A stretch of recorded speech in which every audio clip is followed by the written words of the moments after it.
Today is the sentencing of the defendant for the purposeful and intentional murders of DaVon Flanigan and Dominic Russo. And in a way, it's the second time their families are gathered again to grieve. It's also a day when McKenzie's family will grieve for the future of their daughter. All three of these families and the friends of these families are suffering, and all of their lives have been irrevocably changed because of the actions of the defendant. The unintended and collateral consequences of a selfish, intentional, and cruel decision by McKenzie will ripple forever in time. It's literally changed history because it's ended two lives. Two young men are dead. Their deaths were horrible, terrifying, and tragic. I will say again, if any reasonable person reviews Exhibit 802, there can be no doubt in your mind what happened this night. There can be no doubt of the absolute terror of the two people in that car. The defendant controlled all the events. She chose the day. Specifically, she chose a day just before her 18th birthday. She chose to drive the car, the time to drive the car. She chose an obscure, previously scouted route through an industrial parkway. She chose the target to hit and the victims. She chose the means and the method to follow through. And she planned and purposefully executed the events of July 31st, 2022. McKenzie Sherilla was 17 years old on July 31, 2022, when she drove a car into a concrete barrier on obscure industrial road in Strongsville, Ohio, killing two people, her boyfriend Dominic Russo and his friend DaVon Flanigan. She survived, they did not, and the question that sat at the center of her sentencing hearing, the question nobody in that courtroom could fully answer out loud, is whether a teenager who plans a murder and executes it is still, in some legally meaningful way, a child deserving mercy. By the time the judge finished speaking, she had given an answer. Whether that answer was justice is something this audience will have to decide for itself. Here is the detail that reframes everything you think you know about this case before we get to the courtroom. When Strongsville police first spoke to McKenzie Sherilla at the hospital after the crash, she did not ask about Dominic. She did not ask about DaVon. According to the sentencing record, she asked the detective, "Can't you just take my license away for 10 years or something?" McKenzie's statement in the hospital to Detective Azu, "Can't you just take my license away for 10 years or something?" That statement is McKenzie Sherilla. The most selfish person I know. Ironically, Dom was the most selfless person I know. McKenzie Sherilla murdered Dom and DaVon in cold blood and had already moved on. Kenzie killed Dom over the thought of losing him, and she made DaVon collateral damage. Two people were dead. That was her question. Keep that in mind as everything else unfolds.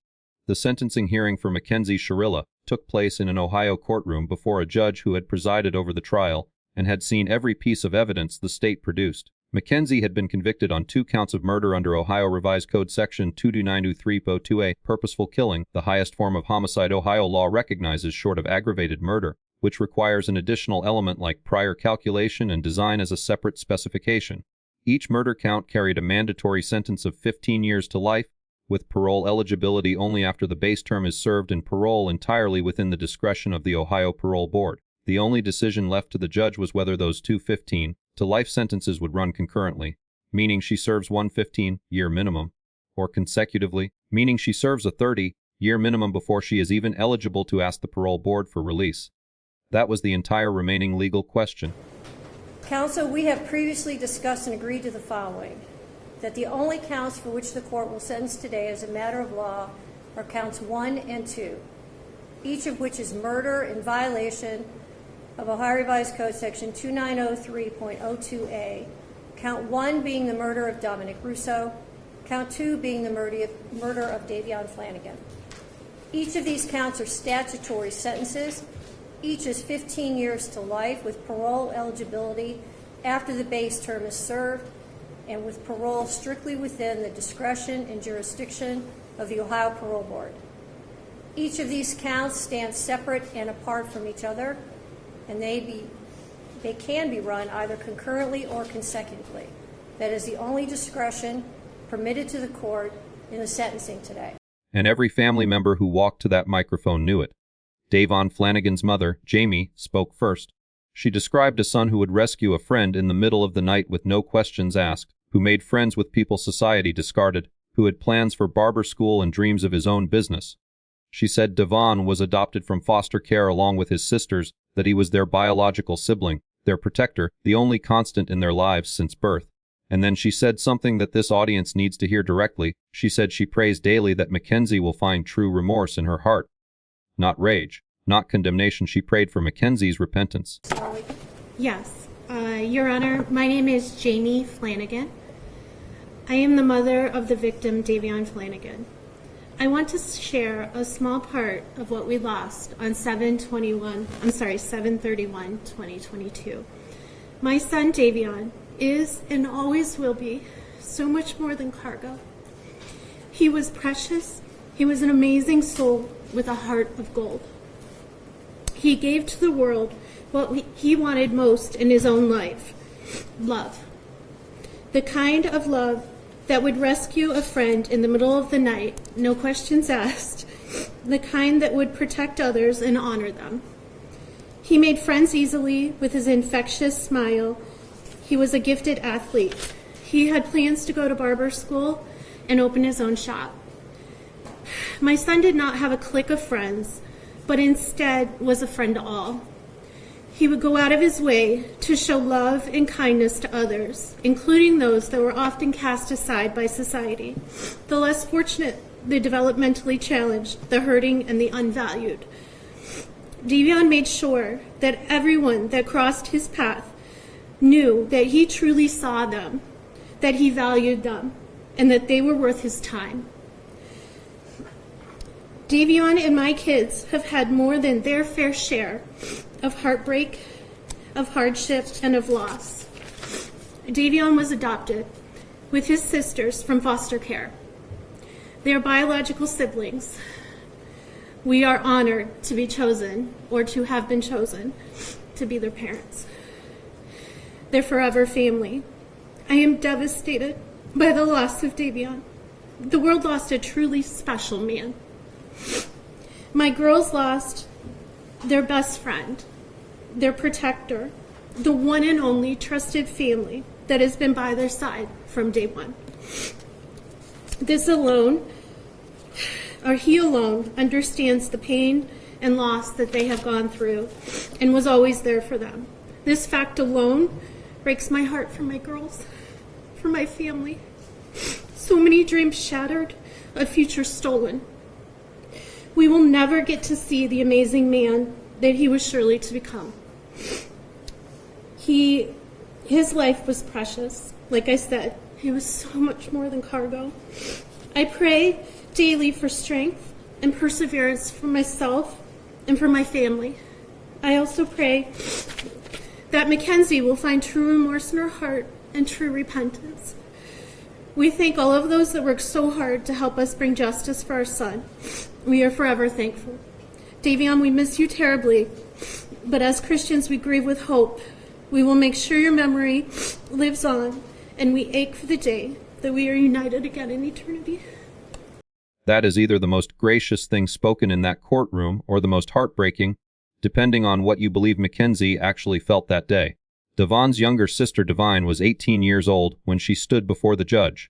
She said DaVon was the person she trusted most, the one who picked her up when she fell, her best friend since the day she was born. And then she said the single most legally precise and emotionally devastating line of the entire hearing. She said McKenzie will be eligible for parole while my brother will be gone forever. That is not grief talking.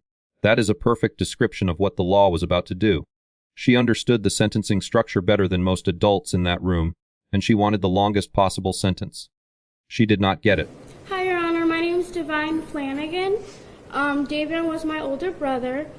The passing of DaVon Markel Flanigan has been very difficult for me. We have gone through everything together since day one. DaVon was a big brother to me and my younger sister, Dalia. We all got adopted together in 2012. After DaVon passed away, a lot of trauma and past pain has came into my life, causing it to be difficult to heal from this trauma event, or this traumatic event. Davion was not just a big brother to me, but a role model in many ways. He was the person I trusted the most because he made me feel safe. He taught me the importance of cherishing each moment and enjoying life. The memories we have are strong, but losing him has shown me the value of life. He has how God works in ways you can't understand, but is worth it in the end. I don't want this pain for anyone else. I don't want people to have to go through this. As an 18-year-old, I hate the fact that he has gone because someone decided to take his life. Now that Davion is gone, I feel stuck. I feel as if I can't move forward. I feel lost. He was the one who picked me up when I fell. He was my best friend and the only person that has stayed with me since I was born. I would like you to give McKenzie the longest possible sentence. I've known her for about 3 years, and as she's always taken the easy way out.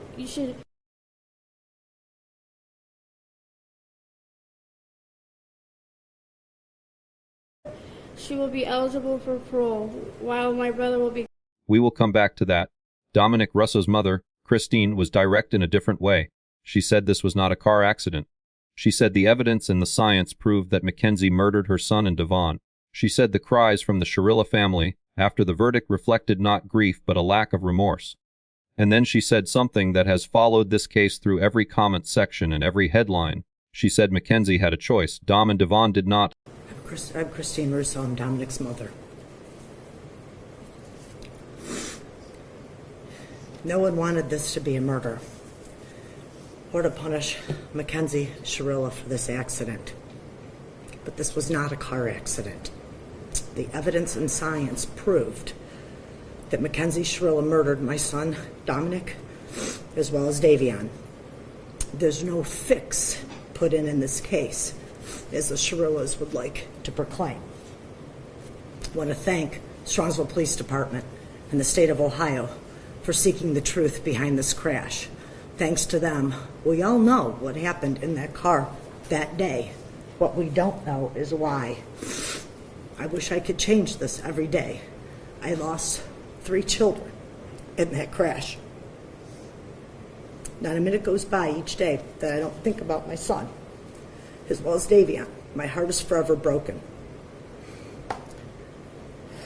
The cries heard from the Sherilla family and friends after the verdict are nothing more than a lack of remorse. McKenzie Sherilla had a choice. Dom and Davion did not. We are all left here to mourn.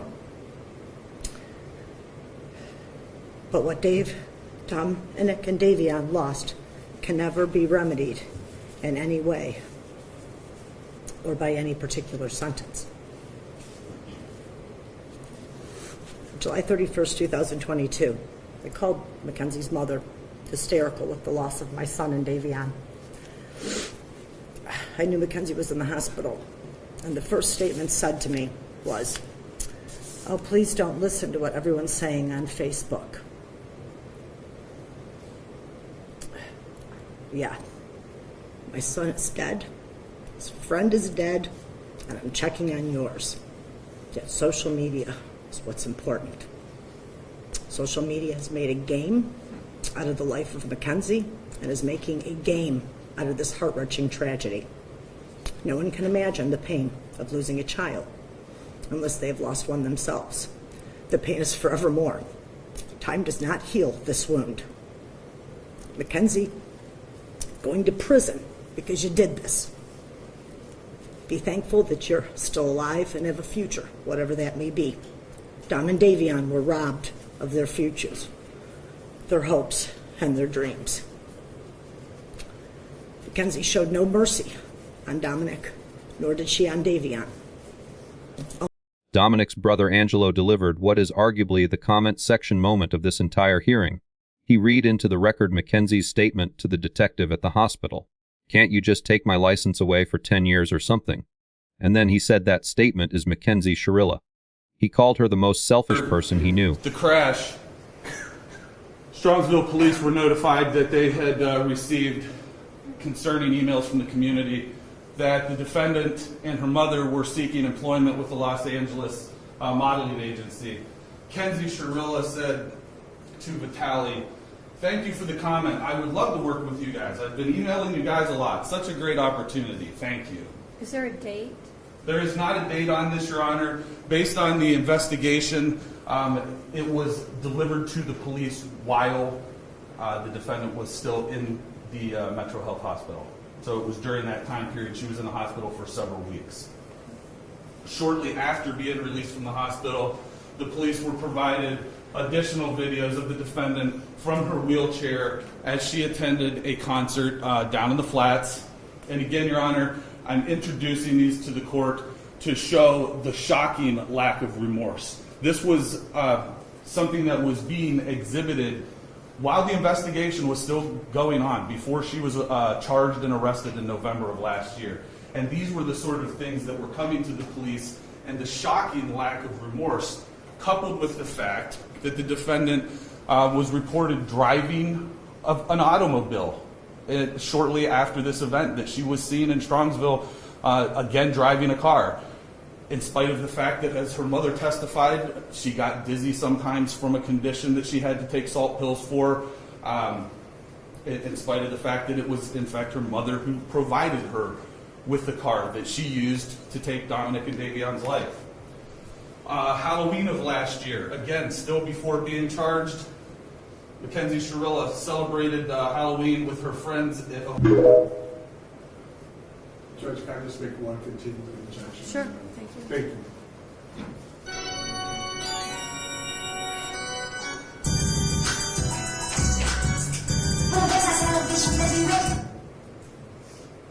Are these post?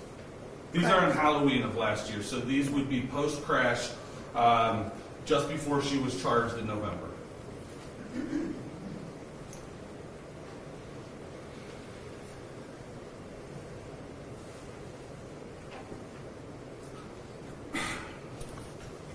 We think the defendant has shown a shocking lack of remorse, Your Honor. We think that she has continually put forward that this was an accident, in spite of the fact that the evidence is in direct contradiction. Your Honor, you were on Progress Drive. You saw the evidence that was displayed in court.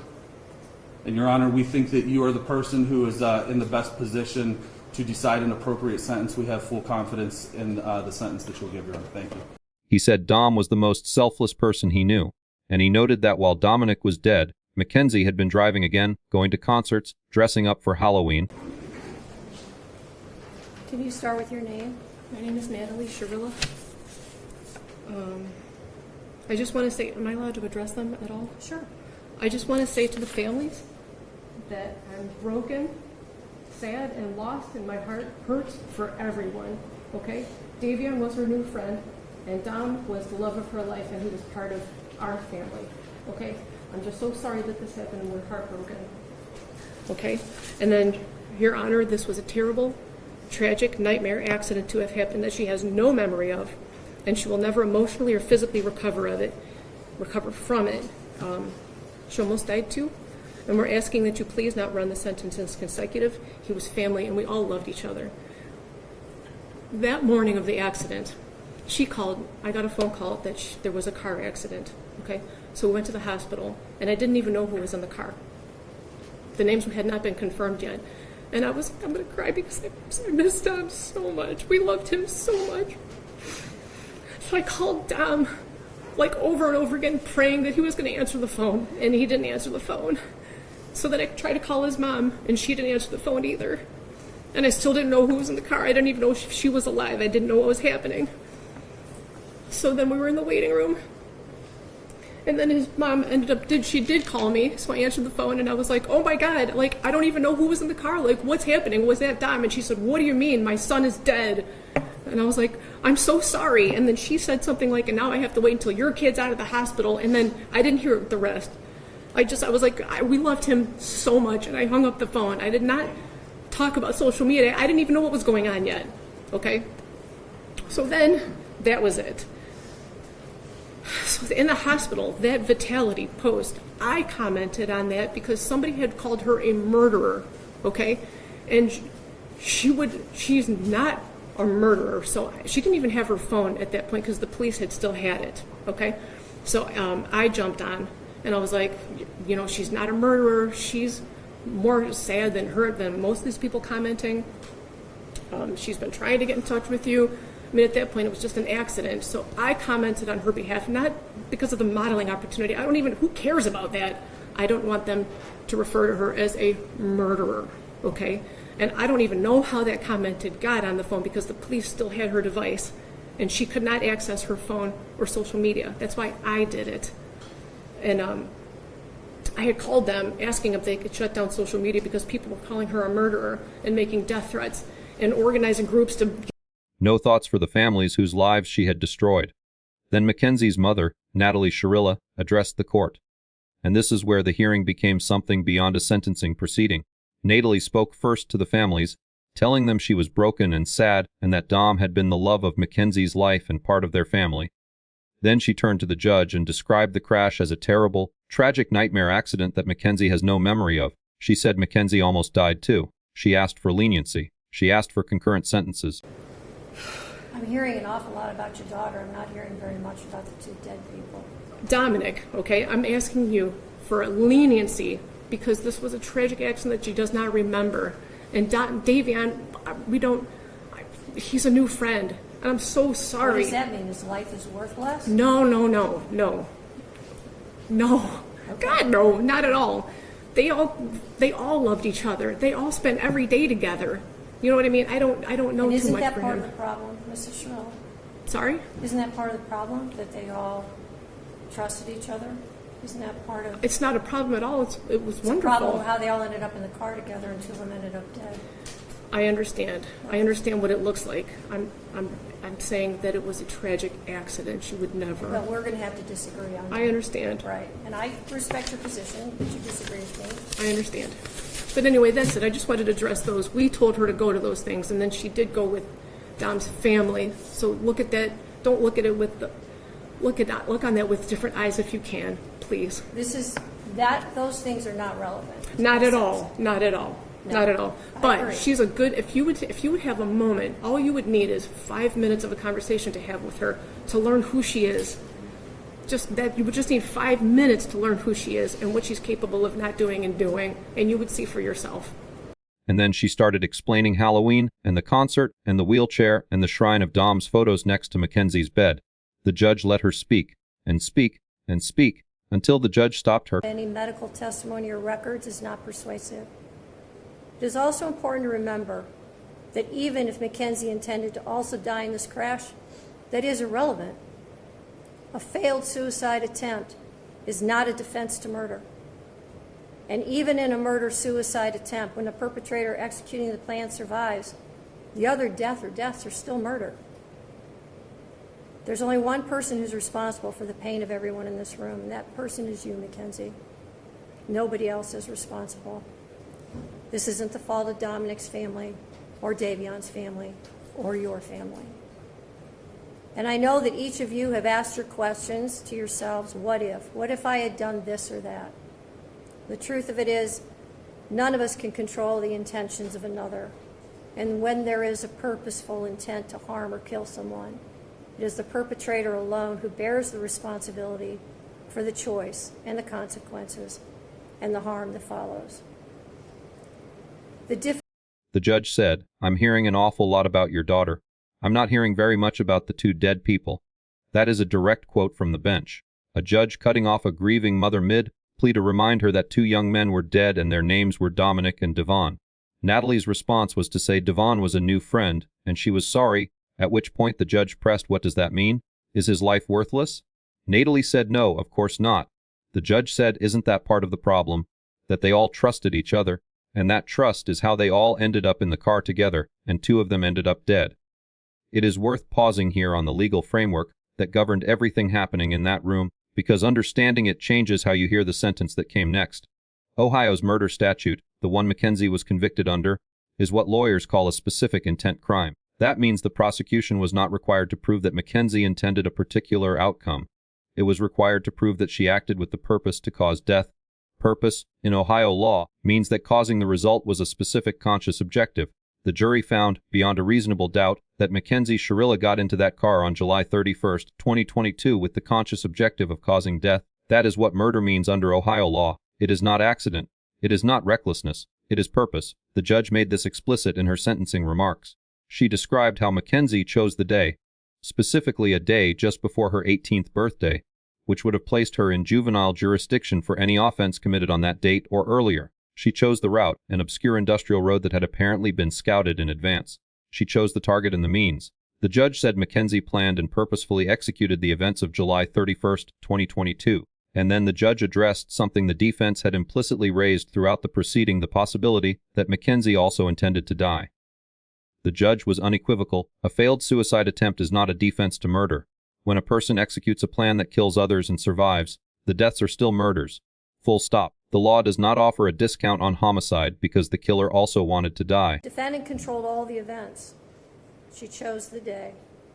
Specifically, she chose a day just before her 18th birthday. She chose to drive the car, the time to drive the car. She chose an obscure, previously scouted route through an industrial parkway. She chose the target to hit and the victims. She chose the means and the method to follow through. And she planned and purposefully executed the events of July 31st, 2022. Here is the reframe that most coverage of this case missed entirely. Every conversation about McKenzie's sentence focused on whether 15 years or 30 years was appropriate for someone who was 17 at the time. What almost no one discussed is the significance of the timing the judge identified. McKenzie chose a date just before her 18th birthday. Families of Dom and Davia, I'm so deeply sorry. I hope one day you can see I would never let this happen or do it on purpose.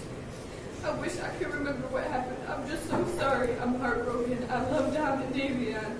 We were all friends and Dom was my soulmate. I wish I could take all your pain away. And I'm so sorry. And to my family, thank you for the support and all the love you guys give. Thank you for fighting with me. I love you all so much. I'm done. Under Ohio law, a defendant who commits an offense while under 18 is subject to the juvenile court system by default, and transfer to adult court requires a bind-over hearing with specific findings. By committing this crime at 17, McKenzie preserved the possibility, however it ultimately played out, of being treated as a juvenile. The judge noticed. The judge put it on the record, and the fact that it appeared in the sentencing remarks as a specific aggravating detail tells you exactly how the judge read it. The defense attorney asked for concurrent sentences. He cited letters from juvenile detention staff describing McKenzie as a model inmate who had taken every available class, shown remorse, and received the highest behavioral ratings. He cited a letter from a counselor arguing that the brain does not fully develop until age 25 and that McKenzie's choices reflected teenage invincibility rather than adult malice. He said he had seen McKenzie express true remorse.